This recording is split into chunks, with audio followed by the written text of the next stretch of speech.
বছরের শেষ ম্যাচটা জয় দিয়েই রাঙালো তিনবারের বিশ্ব চ্যাম্পিয়ন আর্জেন্টিনা। আর হতাশার এক ড্রয়ে বছর শেষ ব্রাজিলের। বুধবার ২০ নভেম্বর বিশ্বকাপ বাছাইয়ের ম্যাচে পেরুকে ১-০ গোলে হারিয়ে কনমেবল অঞ্চলের শীর্ষে আর্জেন্টিনা। মেসির অ্যাসিস্টে একমাত্র জয়সূচক গোলটি করেন লাউতারো মার্টিনেজ।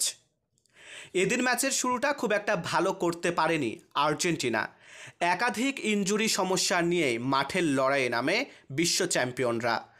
তবে মাঝমাঠ আর আক্রমণ ভাগে আলবিসেলেস্তেরা পুরো শক্তি পেলেও তা বারবারই কাজে লাগাতে ব্যর্থ হচ্ছিল স্কালোনি শিষ্যরা।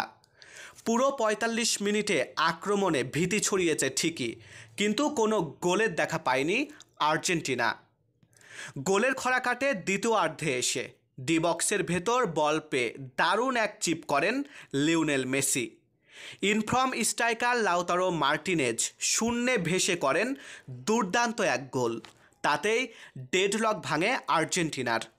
৫৫ মিনিটের সেই গোলেই বছরের শেষ ম্যাচে ঘরের মাঠে জয় পেল আর্জেন্টিনা।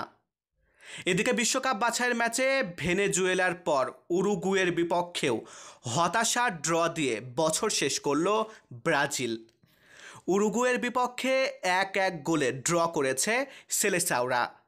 ম্যাচের প্রথমার্ধে আক্রমণ ভাগে ছন্নছাড়া পারফরম্যান্সের পর দ্বিতীয়ার্ধের ১০ মিনিটের মাথায় গোল হজম করে ব্রাজিল। ম্যাচের ৫৫ মিনিটে গোল দিয়ে এগিয়ে যায় উরুগুয়ে। এরপর ম্যাচের ৬২ মিনিটে গোলের সমতা আনে ব্রাজিল। এদিন ব্রাজিলের চিরায়ত আক্রমণাত্মক ফুটবলও দেখা গেছে, কিন্তু ফরওয়ার্ড লাইনের দুর্বলতায় আরও একবার হতাশ হতে হয়েছে তাদের। ১২ ম্যাচে ১৮ পয়েন্ট নিয়ে ৫-এ নেমে গেল ব্রাজিল। আর্জেন্টিনা যথারীতি থাকছে সবার ওপরে। ১২ ম্যাচে ২৫ পয়েন্ট নিয়ে শীর্ষে আর্জেন্টিনা। মারুফ হাসান বিশাল, বাংলা ১০।